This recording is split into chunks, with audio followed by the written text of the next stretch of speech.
चलिए बेटा, आज हम पढ़ने जा रहे हैं 9th क्लास का चैप्टर नंबर 4 क्लाइमेटोलॉजी। क्लाइमेटोलॉजी को समझना है थोड़ा सा। क्लाइमेटोलॉजी को समझने से पहले हम ये देखेंगे कोई भी जो अपनी अर्थ है उस अर्थ पर एटमॉस्फेयर क्या होता है, क्लाइमेट क्या होता है, समझ में आ रहा है कि नहीं, वेदर क्या होता है। ठीक है, तो क्लाइमेट और वेदर में क्या डिफरेंस होता है पहले तो ये समझें। अर्थ पर एटमॉस्फेयर का क्रिएशन कैसे हुआ ये समझें। देखो बेटा, आज से हजारों साल पहले, आज से हजारों करोड़ों साल पहले जब क्या है अर्थ का नया नया फॉर्मेशन हुआ था, उस समय अर्थ की सरफेस पे बहुत ज़्यादा क्या हुआ, वोल्केनो इरप्शन हुआ। बहुत ज़्यादा क्या हुआ, वोल्केनो इरप्शन हुआ। जिस समय आज से क्या है करोड़ों सालों पहले अर्थ की सरफेस पे क्या हुआ बेटा, आपका वोल्केनो इरप्शन हुआ। इस तरीके से वोल्केनो इरप्शन हुआ। तो वोल्केनो इरप्शन अगर आप लोगों ने 6th 7th 8th क्लास में पढ़ा हो, जब भी वोल्केनो इरप्शन होता है तो वोल्केनो इरप्शन में क्या होता है, बहुत सी गैसेस क्या होती हैं, निकलती हैं। बहुत सी गैसेस क्या होती हैं, अर्थ के नीचे क्या होता है, बहुत सी प्रकार की क्या है गैसेस पाई जाती हैं। वो गैसेस क्या होता है वोल्केनो इरप्शन के में क्या होती हैं, लावा के साथ साथ वो गैसेस भी क्या होती हैं, बाहर निकलती हैं। वोल्केनो इरप्शन में आपने पढ़ा होगा कि अर्थ के नीचे जो लिक्विड मेल्टेड फॉर्म में क्या होता है, रॉक्स होती हैं। वो रॉक्स क्या है, लावा के फॉर्म में, लिक्विड फॉर्म में क्या है अर्थ की सरफेस पर निकलती हैं।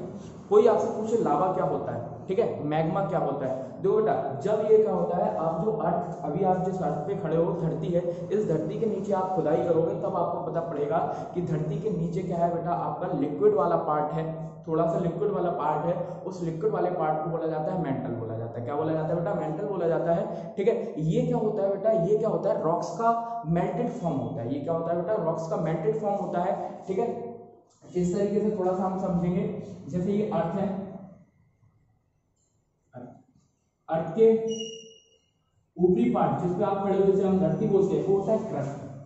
वो वाला पार्ट क्या होता है बेटा, क्रस्ट। ये लगभग 0 से लेकर 90 किलोमीटर तक होता है। उसके नीचे लगभग आपका 2700 किलोमीटर तक आप चले जाओगे तो आपको मिलेगा मेंटल। लगभग 2700 किलोमीटर तक आपको क्या मिलेगा बेटा, आपका मेंटल। 2700 किलोमीटर तक ऑलमोस्ट लगभग इतने किलोमीटर तक जाओगे तो मेंटल मिलेगा। ठीक है, और नीचे जाओगे तो यहाँ पर कोर मिलेगा। यहाँ पर क्या मिलेगा बेटा, कोर मिलेगा। तो जो क्रस्ट होता है, क्रस्ट जिसको हम धरती बोलते हैं, ये धरती है, इसके नीचे किसी बच्चे के माइंड में आता है सर हमें ये जानना है इसके नीचे क्या है, तो आप जब खुदाई करते हो तो आपको पता पड़ेगा 0 से 90 किलोमीटर के बाद, 90 किलोमीटर के बाद आपको थोड़ा सा लिक्विड वाला पार्ट मिलना स्टार्ट हो जाएगा। उस वाले पार्ट को बोला जाता है मेंटल। मेंटल क्या होता है, लिक्विड वाला पार्ट होता है। ठीक है, ठीक है, मेंटल में भी दो प्रकार का मेंटल होता है बेटा, अपर मेंटल और लोअर मेंटल। ऐसे क्रस्ट में होती है अपर क्रस्ट, लोअर क्रस्ट। इसी तरीके से कोर में होता है अपर कोर और लोअर कोर। जो लोअर कोर होता है वो अर्थ का बिल्कुल क्या होता है, बीच वाला पार्ट होता है। वो अर्थ का क्या होता है, बिल्कुल बीच वाला।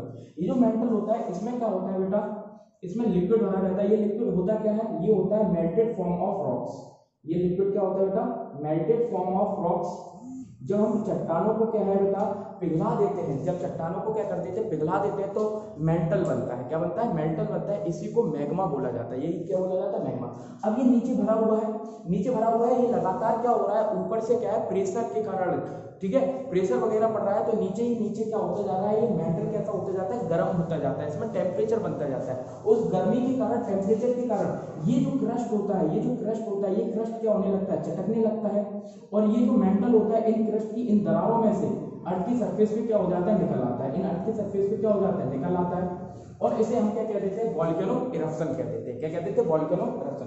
और भी बहुत से रीजन है इसमें से, किस तरीके से क्या होता है, लावा बाहर निकलता है। आपके समझने के लिए छोटे लेवल पे, 9th क्लास के लेवल पे मैं सिंपल तरीके से बताऊं। ये मेंटल क्या करता है, यहाँ से टेम्परेचर, प्रेशर वगैरह लगाता है, जिसके कारण क्रस्ट क्या हो जाती है, ब्रेक हो जाती है। और उसमें क्या होने लगता है, थोड़ी सी दरारें पड़ जाती हैं। उन दरारों में से ये जो मेंटल होता है, ये क्या होता है, धीरे धीरे धीरे धीरे क्या है, बाहर की ओर निकलता है। ये मेंटल मैग्मा के फॉर्म में क्या होता है, बाहर की ओर निकलता है। जब ये अर्थ के सरफेस पे आता है तो इसी मेंटल को, इसी मैग्मा को क्या बोला जाता है, लावा बोला जाता है। ठीक है, क्या बोला जाता है, लावा।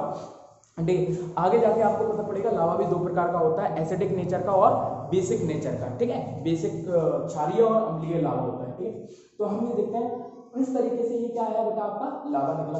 ये लावा क्या होता है, धीरे धीरे जमा होता है, ठंडा होता है, और इनसे क्या है, बेसाल्टिक रॉक्स बनती है।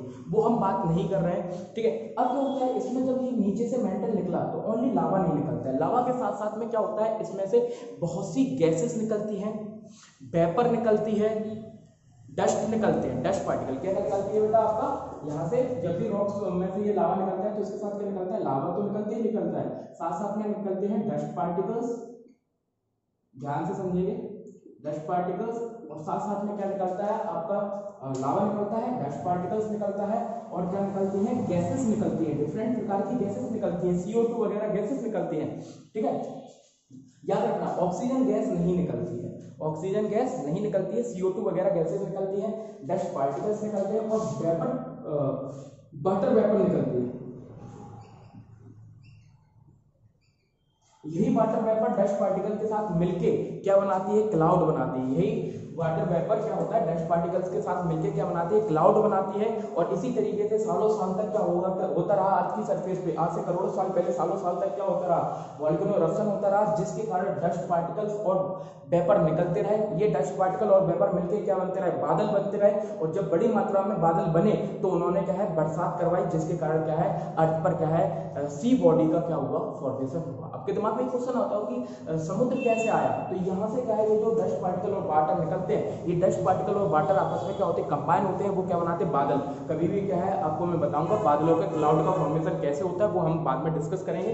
ठीक है, और वो जब भारी हुए तो उन लोगों ने क्या करवाया, बरसात करवाई, और वो बरसात का पानी कहाँ पर हो गया बेटा आपका, जमा सागरों में जमा हो गया, और इस तरीके से सी बॉडी का क्या हुआ, फॉर्मेशन हुआ। अब ये जो गैसेस निकली, ये गैसेस ने अर्थ के चारों, अब क्या अर्थ की सरफेस पे क्या हो रहा था, वोल्केनो इरप्शन हो रहा था, तो इन गैसेस ने अर्थ के चारों, इन गैसेस ने क्या है, इस तरीके से अर्थ के चारों ओर क्या कर लिया, आपका एक घेरा बना लिया।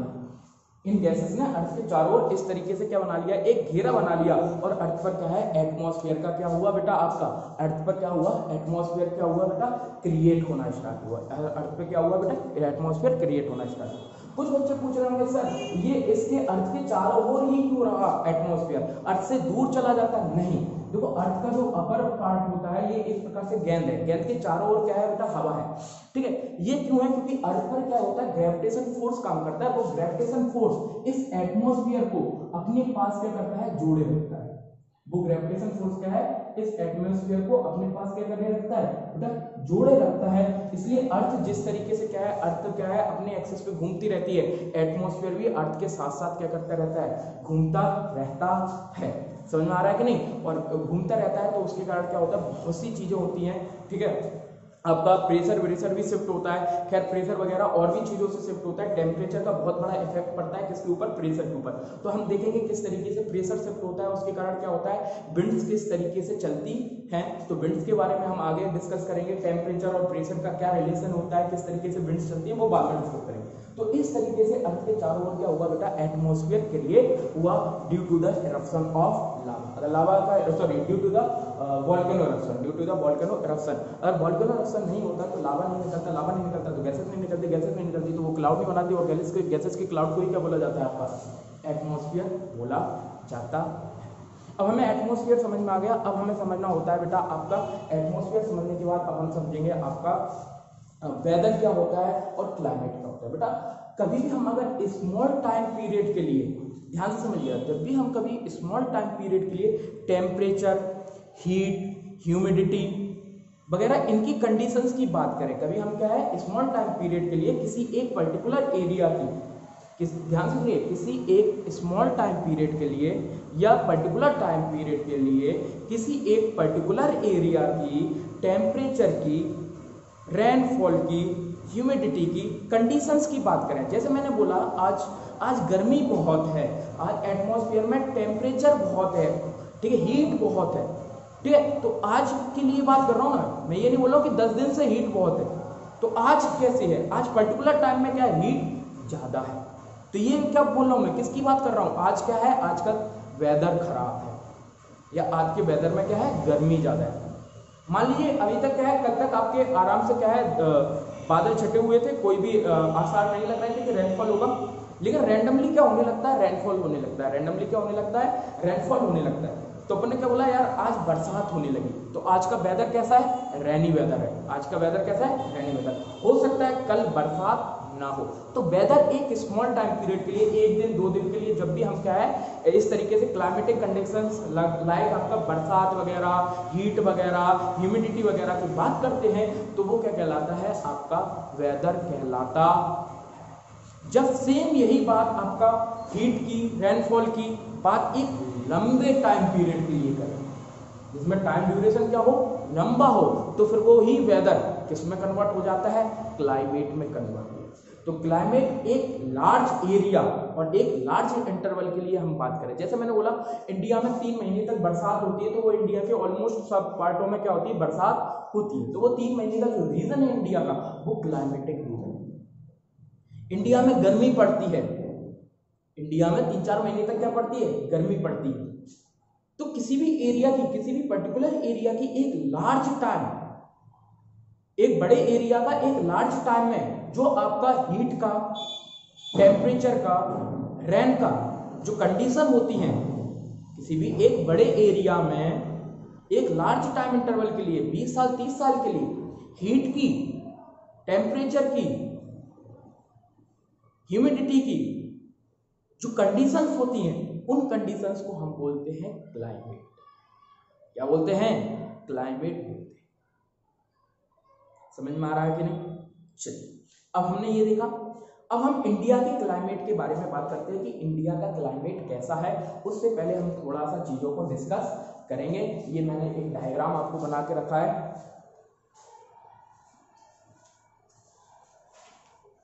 इसको मैं दोबारा से, इसको मैं दोबारा से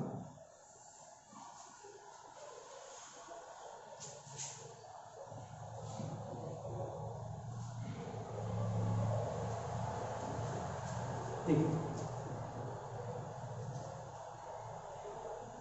ये मैं पहले ही बता चुका था।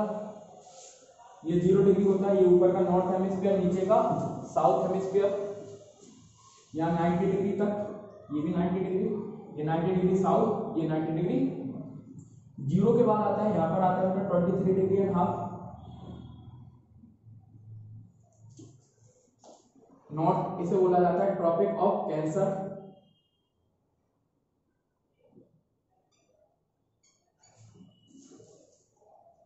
इसे बोला जाता है 23 degree and half south, tropic of Capricorn.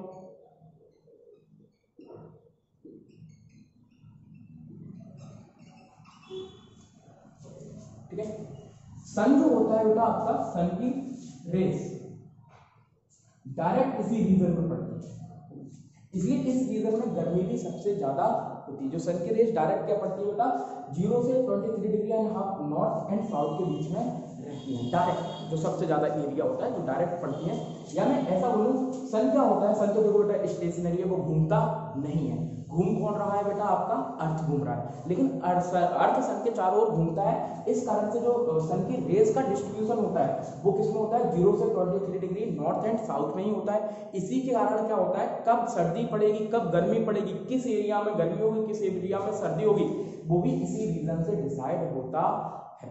ठीक है, तो 23 डिग्री नॉर्थ एंड साउथ का यूज क्या है, इसके ऊपर सन की रेस नहीं पहुंचती। मेनली सन की रेस डायरेक्ट जो होती है वो इस रीजन में गिरती है, खास करके 0 डिग्री पर। इसलिए सबसे ज्यादा गर्मी जो होती है वो कहां पर होती है बेटा, 0 डिग्री में होती है। ठीक है, इस एरिया में आप देखोगे 0 से 23 degree and half north and south में लोबा काले पाए जाते हैं। लोबा काले क्यों पाए जाते हैं, क्योंकि यहाँ गर्मी ज्यादा होती है, गर्मी ज्यादा होती है। और दूसरी चीज, ये एरिया में समुद्र भी सबसे ज्यादा है। समुद्र ज्यादा होने के कारण और सन की रेस डायरेक्ट पड़ रही है, मतलब टेम्परेचर ज्यादा है, तो समुद्र का पानी क्या होता है बेटा, आपका सी वाटर क्या होता है, एवोपरेट होता है। एवोपरेट होता है तो इन एरियाओं में क्या होता है बेटा, ह्यूमिडिटी बहुत ज्यादा होता है। आपको बहुत ज्यादा क्या होगा, चिपचिपापन लगेगा। इन एरियाज में जाओगे आप, कर्नाटक केरल वगैरह कभी जाए घूमने, तो आपको क्या होगा बेटा, गर्मी नहीं लगेगी, लेकिन क्या होगा, आपका एक होता नहीं ह्यूमिडिटी टाइप की फीलिंग, वो फील आएगा आपका। क्यों आएगा, क्योंकि समुद्र है और समुद्र का पानी कैसा हो रहा है, एवोपरेट हो रहा है। आपके पसीना नहीं निकलेगा, फिर भी आपकी शर्ट कैसी हो जाएगी, गीली हो जाएगी। तो इस टाइप का एरिया होता है ये आपका, है ना। तो यहाँ पर क्या होता है बेटा, सन की रेस ज्यादा पाए जाने के कारण टेम्परेचर ज्यादा होता है, और टेम्परेचर ज्यादा होने के कारण व्यक्ति काला पड़ जाता है, क्योंकि व्यक्ति का जो कलर होता है वो डिसाइड होता है एक पिगमेंट के कारण, जो होता है मेलेनिन। और ये मेलेनिन आपके शरीर में उतना ही ज्यादा बनेगा जितना ज्यादा आपका शरीर सन के कांटेक्ट में आएगा। आप जिस व्यक्ति का शरीर जितना ज्यादा सूर्य के कांटेक्ट में आता है, उसके शरीर में उतना ज्यादा मेलेनिन बनता है और वो उतना ज्यादा काला पड़ता है। अमेरिका के लोग बाग गोरे होते हैं क्योंकि वहां पर क्या होता है बेटा, सन कम आता है, सन रेज कम पहुंचती हैं, उनके शरीर में क्या है, मेलेनिन कम रिएक्ट कर पाता है और उनके शरीर में मेलेनिन क्या बनता है, कम बनता है, इस कारण से वो गोरे पड़ते हैं। साउथ इंडियंस काले क्यों होते हैं, रीजन क्योंकि साउथ इंडियन। इंडिया अगर देखा जाए, इंडिया का मैंने पहले ही आपको बताया, इंडिया के बारे में पढ़ा चुका हूँ, 8 डिग्री 4 मिनट से लेके 37 डिग्री के लगभग आपका फैला हुआ है इंडिया। तो 23 डिग्री हाफ जो होता है वो इंडिया के बीचों बीच से निकलता है। कहां से निकलता है बेटा, इंडिया के बीचों बीच से निकलता है। तो इंडिया के एक पार्ट में बहुत ज्यादा गर्मी होती है, लेकिन एक पार्ट में थोड़ा सा क्या होता है, कम गर्मी होती है, खास करके जम्मू एंड कश्मीर वाले एरिया में। क्यों, क्योंकि वो आपका इस रीजन में नहीं। एक रीजन कहलाता है बेटा ट्रॉपिकल रीजन। क्या कहलाता है बेटा, ट्रॉपिकल। 0 से 30 डिग्री का जो एरिया होता है वो कहलाता है, 0 से 30 डिग्री नॉर्थ एंड साउथ का जो एरिया होता है वो ट्रॉपिकल एरिया कहलाता है। इस एरिया में गर्मी सबसे ज्यादा होती है। रीजन अभी हम पढ़ने जा रहे हैं, या जोन को हम पढ़ने जा रहे हैं, किस तरीके से क्या है अपन ने डिवाइड किया है जोन को।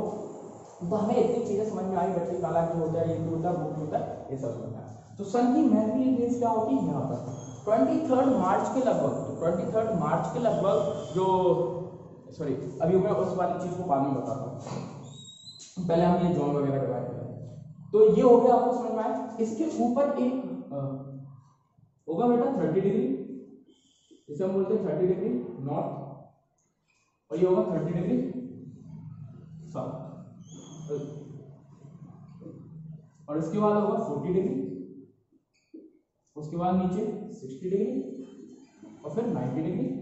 इसी तरीके से 30 डिग्री के बाद ऊपर होगा 40 डिग्री, 40 डिग्री के बाद आपका 60 डिग्री और 60 डिग्री के बाद 90।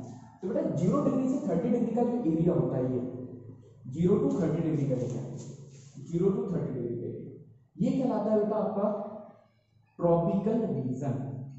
कैसा कहलाता है बेटा, ट्रॉपिकल रीजन। मतलब यहाँ पर गर्मी सबसे ज्यादा होगी, यहाँ पर क्या होगी बेटा, गर्मी सबसे ज्यादा होगी। उसके बाद 30 से 40 डिग्री का जो एरिया है वो कहलाता है सब ट्रॉपिकल रीजन।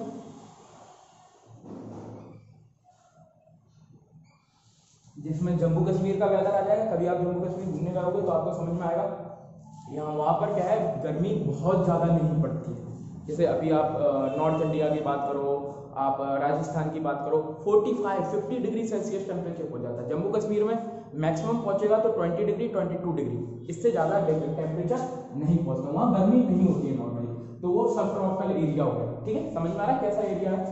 उसके बाद 40 डिग्री टू 60 डिग्री का जो एरिया होता है वो कहलाता है टेम्परेट एरिया।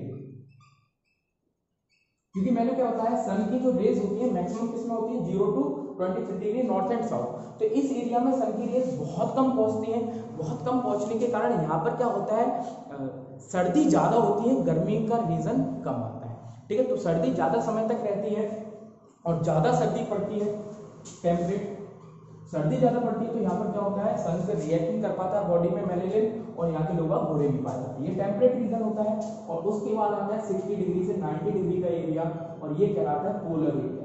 इस एरिया में सन की रेज नहीं पहुंचती है, ना के बराबर पहुंचती हैं, बहुत कम पहुंचती हैं। इस कारण से यहाँ पर ज्यादातर समय क्या होता है, बर्फ से ही ढका रहता है। ये एरिया ज्यादातर समय तक क्या है, बर्फ से ढका रहता है, इसलिए इसे बोला जाता है पोलर एरिया। मतलब ध्रुवीय है, नॉर्थ पोल साउथ। ठीक है, तो ये एरिया तरीकों में अपन को डिवाइड किया है। इसके बाद ये अपन ने समझ लिया। इसके बाद 0 से जो आपका ये हुआ आपका, ये आप जल्दी से डायग्राम का कॉपी पेस्ट जो भी करना हो आपका स्क्रीनशॉट ले लीजिए। अब उस चीज में और समझ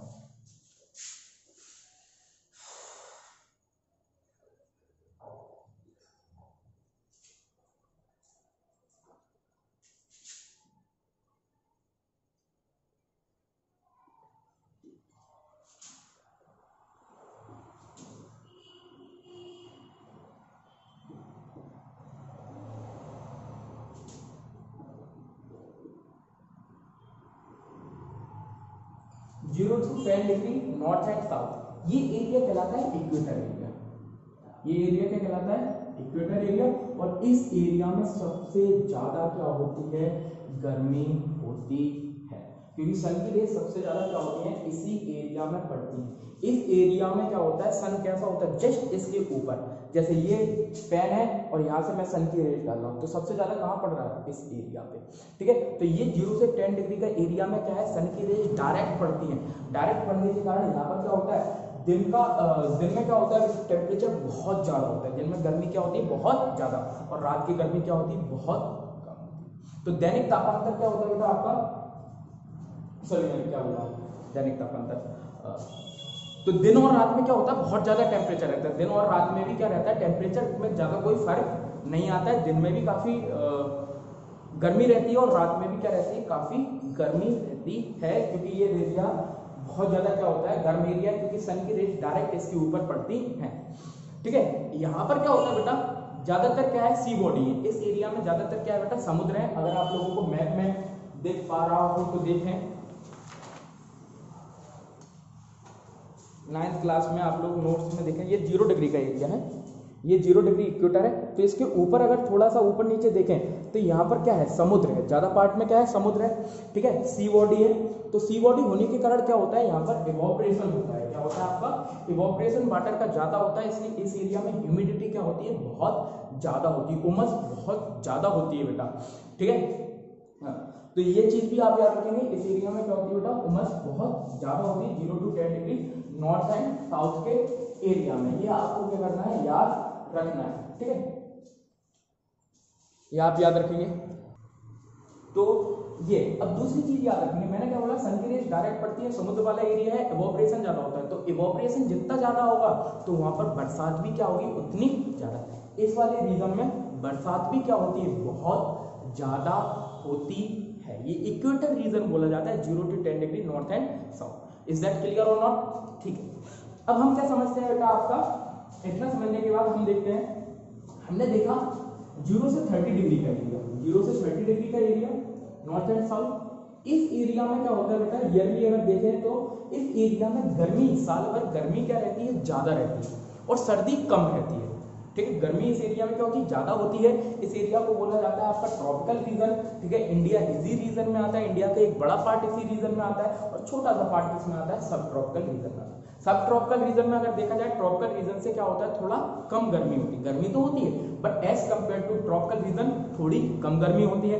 फिर आते हैं हम टेम्परेट रीजन में, 40 डिग्री से 60 डिग्री के रीजन में। तो उसमें क्या होता है बेटा, 40 डिग्री से 60 डिग्री का जो रीजन है आपका, 40 degree to 60 degree north south, इसी तरीके से नीचे भी होगा 60 डिग्री, है ना। तो ये जो रीजन होता है, इस रीजन को बोला जाता है टेम्परेट रीजन बोला जाता है। क्या बोला जाता है, टेम्परेट रीजन बोला जाता है, पीई टेम्परेट, ठीक है, टेम्परेट रीजन।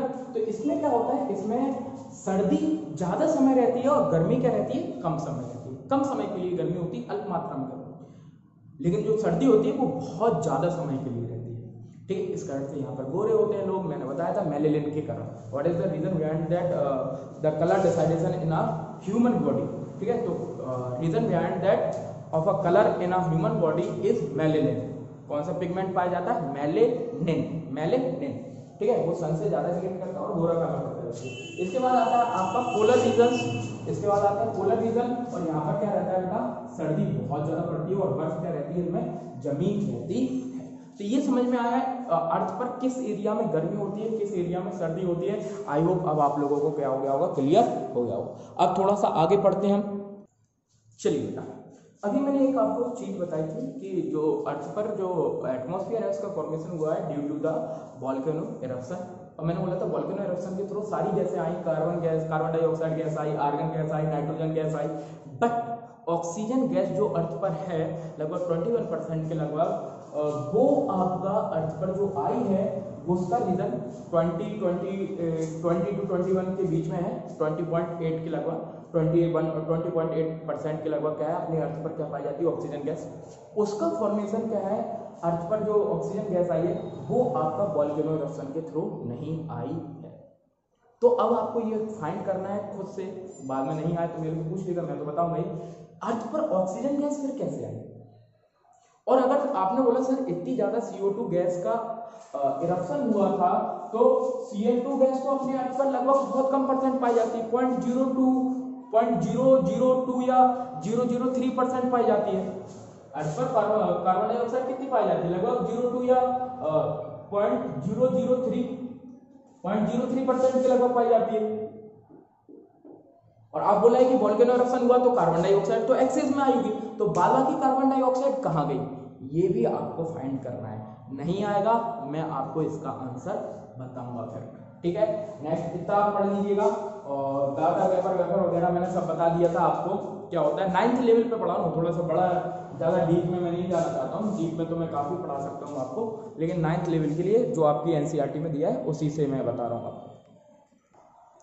अब हम देखते हैं फैक्टर इफेक्टिंग क्लाइमेट। क्लाइमेट किसी भी कंट्री का क्लाइमेट किन किन फैक्टर्स पे क्या करता है, डिपेंड करता है, वो हम देखते हैं।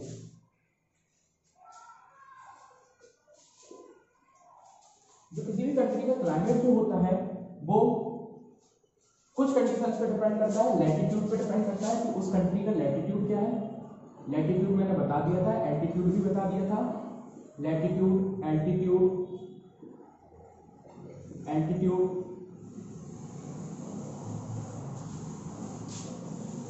ओशियनिक करंट,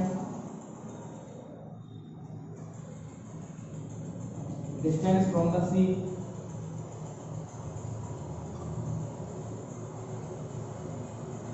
उस कंट्री की सी से कितनी डिस्टेंस पर है वो कंट्री, इसका भी बहुत बड़ा इफेक्ट पड़ता है किसी भी कंट्री के क्लाइमेट पर।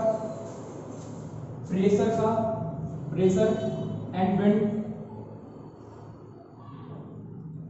ये सभी चीजें क्या है, क्लाइमेट पर डिपेंड करती हैं। किसी भी चीज का, किसी भी कंट्री का क्लाइमेट इन सब चीजों पे क्या करता है, डिपेंड करता है कि उस कंट्री में प्रेशर कैसा है, ठीक है, उस कंट्री का टेम्परेचर कैसा है, उस कंट्री का एल्टीट्यूड कैसा है, उस कंट्री का लैटिट्यूड क्या है, वो कंट्री कहाँ पर है कहाँ पर नहीं है अर्थ में, ठीक है, क्या ट्रॉपिक ऑफ कैंसर उसके बीच से निकल रहा है। अगर ट्रॉपिक ऑफ कैंसर उसके बीच से निकल रहा है मतलब कि आपका वहां पर गर्मी ज्यादा होगी।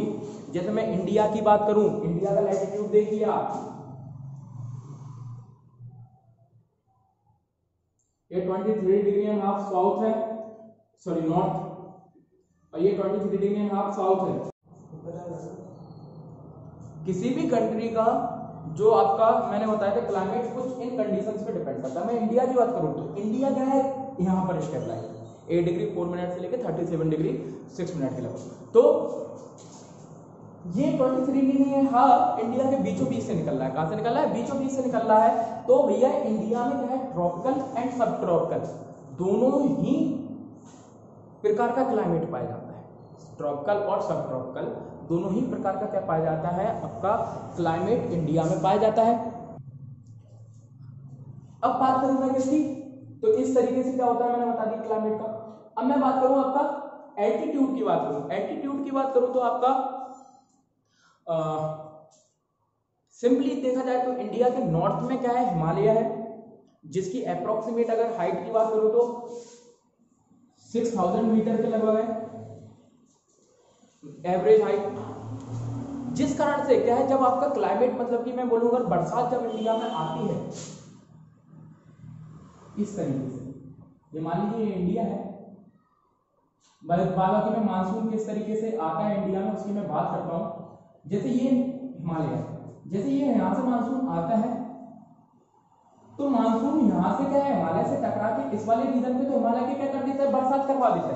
लेकिन हिमालय का जो पीछे वाला रीजन है, हिमालय का जो पीछे वाला रीजन है, लद्दाख वाला एरिया, वहां पर क्या है, बरसात नहीं हो पाती। तो लद्दाख के बहुत से एरियाओं में बरसात क्या है, 10 सेंटीमीटर से भी क्या होती है, कम होती है। जबकि वही लद्दाख से आगे की बात करूं, मतलब अगर इस साइड का, जैसे मान लीजिए हिमालय है, यहां से आया बरसात, मानसून आई, टकराई, बरसात पूरी हो गई, ये हाथ के पीछे का एरिया कैसा रह गया, बिना वर्षा वाला एरिया, जहां पर बरसात नहीं हुई। हिंदी में ऐसे एरिया को बोला जाता है वृष्टि छाया क्षेत्र, इंग्लिश में बोला जाता है रेनसेट एरियाज। मतलब कि जहां पर क्या होता है, जो पर्वत के पीछे वाले एरिया, जहां पर क्या है, जैसे ये मानसून आया तो यहाँ से ये आके इस टाइप से टकरा के आगे गिर जाएगा, पीछे बरसात नहीं होगी, तो पीछे बरसात नहीं हुई तो पीछे कैसा रहेगा आपका, सूखा रहेगा, ठीक है। तो ये लद्दाख वाला एरिया है। जबकि मैं आगे बात करूं तो यहाँ पर मासिम चेरापूंजी में खूब बरसात होती है, बंगाल की खाड़ी से क्या है पानी जाता है, और मासिम राम चेरापूंजी में काफी क्या करवाता है, बरसात। इंडिया में सबसे ज्यादा, ठीक है, बरसात कहां पर होती है, मासिम राम चेरापूंजी में होती है। बहुत ज्यादा बरसात होती है। उसी के जस्ट अपोजिट देखा जाए लेह में क्या होती है, सबसे कम बरसात होती है। लेह में क्या होती है बेटा, आपका सबसे कम बरसात होती है लेह लद्दाख में। तो ऐसा क्यों, क्योंकि लेह लद्दाख जो होता है वो रेनसेट एरिया होता है, ठीक है। तो ये एल्टीट्यूड का भी इसमें क्या पड़ता है, इफेक्ट पड़ता है कि कहाँ पर पहाड़ है कहाँ पर पहाड़ नहीं है। तो पहाड़ वगैरह से भी क्या होता है, मानसून टकरा के क्या हो जाता है, रुक जाता है, बरसात एक एरिया पे हो जाती है और पहाड़ के पीछे वाले एरिया पे बरसात नहीं हो पाती। वो आगे हम मानसून चैप्टर में क्या करेंगे, डिस्कस करेंगे। तो एल्टीट्यूड हो गया, लैटिट्यूड हो गया। अब हम पढ़ने जा रहे हैं प्रेशर विंड। अब हमारा नेक्स्ट टॉपिक होगा प्रेशर विंड, किस तरीके से हवाएं चलती हैं और किस तरीके से हवाएं नहीं चलती है, उसको हमें डिस्कस करना है। नेक्स्ट लेक्चर में इसको हम क्या करेंगे, डिस्कस करेंगे। प्रेशर बेल्ट क्या होते हैं, प्रेशर बेल्ट क्या होते हैं, और विंड कितने प्रकार की होती हैं, ट्रेड विंड्स क्या होती हैं, वेस्टर्न लीव्स क्या होती हैं, we will discuss in the next lecture. Thank you very much, I hope you like the video, है ना। Thank you very much.